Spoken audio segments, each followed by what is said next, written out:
In this episode, we leave Derby and head to Broome. Named for the colony's governor, Frederick Napier Broome. Once the largest pearling port in the world, it's easy to become immersed in its history and contemporary pearling industry. Broome is heavily reliant on tourism, and there is plenty to keep visitors' attention. Thursday evening markets are held at Town Beach, and we spent our first night wandering through the stalls as we enjoyed the sunset afterglow on Roebuck Bay. The Sun Picture Gardens open-air cinema claims the title of the oldest open-air cinema in the world. Visitors and locals alike can enjoy the unique type of cinema experienced to this day. Matso's Broome Brewery, the most remote microbrewery creating traditional beer and less likely mango, ginger and chili beers. The following sequence says it all. Oh, see? Lovely, yeah. Oh, that's quite nice. Oh. That's nothing compared to that. I like that one. That one's nice. Oh dear. Oh my God. I'm not drinking that. There's no way I'm drinking that. Oh. They taste kind of similar. Yeah, right. This one you have to take like a shot, I think. Yeah, totally taste it. Have a taste of that and see, does that taste mango to you? It smells like ginger beer. It just tastes like ginger beer to me. I think we might have got 2 ginger beers. You can Better taste show the our mango in the other one. non-alcoholic jug of ginger beer. No, it's just more non-alcohol. Ginger beer. Oh, it's not? No. Oh, well, who's driving home? Yeah. 3.5%. Yeah. Might have to ditch our soft drink out in the car, or our cordial, and bring in our cups. Have takeaway. We might have to do that.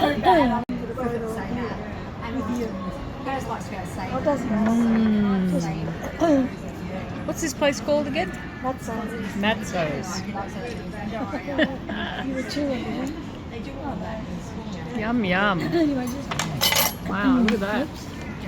Delicious. After exploring the War Memorial for the Catalina Rex, we walked out to the Town Beach jetty.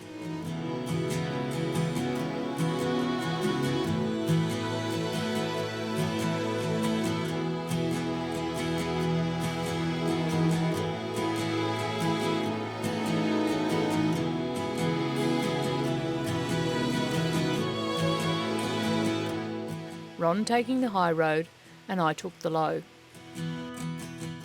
The jetty is designed to accommodate the very high 10-metre tides in this region.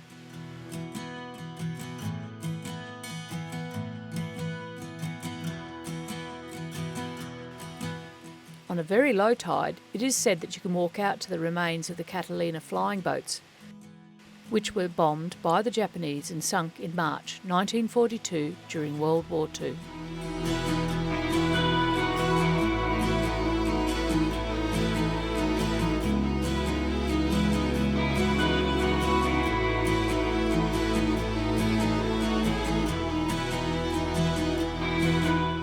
I know I'm probably going to get this pronunciation wrong, but I'm going to give it a try.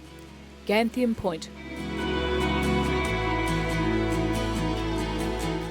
There are dinosaur tracks to be found on the 130 million year old rocks exposed as the tide recedes, and we spent little to no time wondering where to look for them. Instead, we wandered through the wind-sculptured headland, intrigued by the shapes and the colours of the rocks.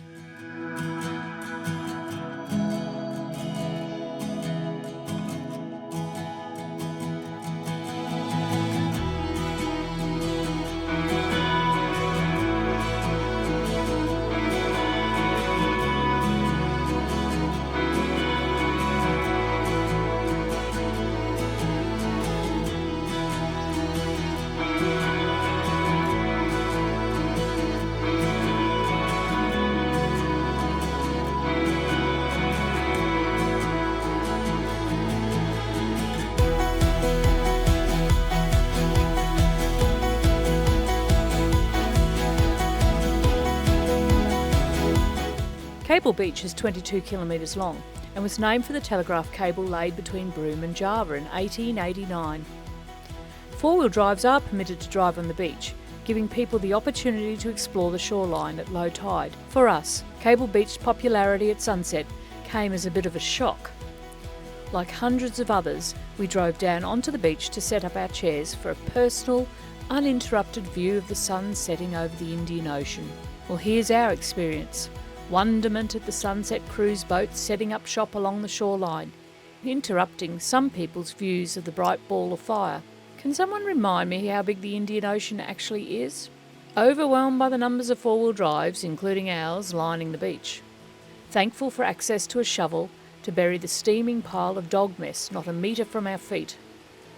Amused by the opportunistic nature of seagulls, and blessed to tune out the crowds to enjoy another beautiful evening with good friends.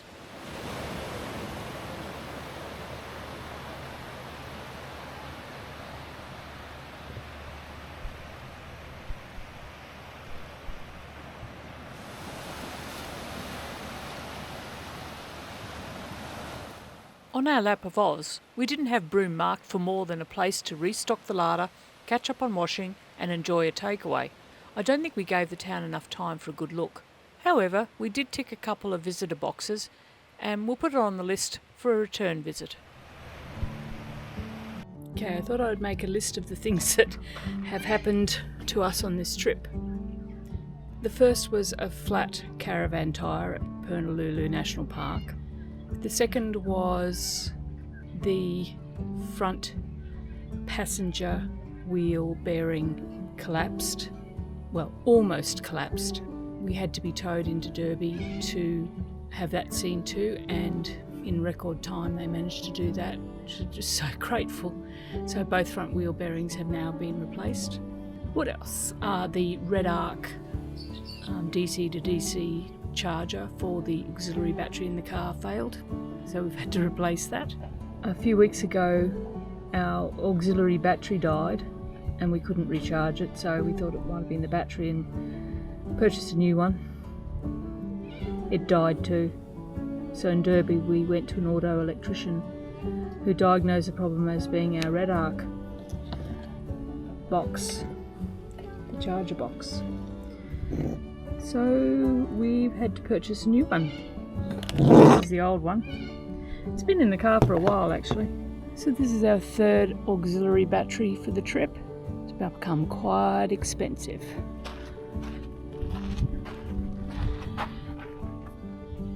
And I'm not sure what all the red lights mean, but at least it's got lights. Ron installed it yesterday.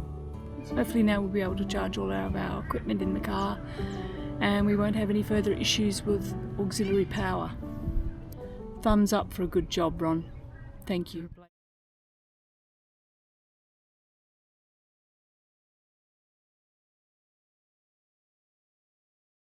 If you like what you see, don't forget to subscribe. Press the like button and leave a comment.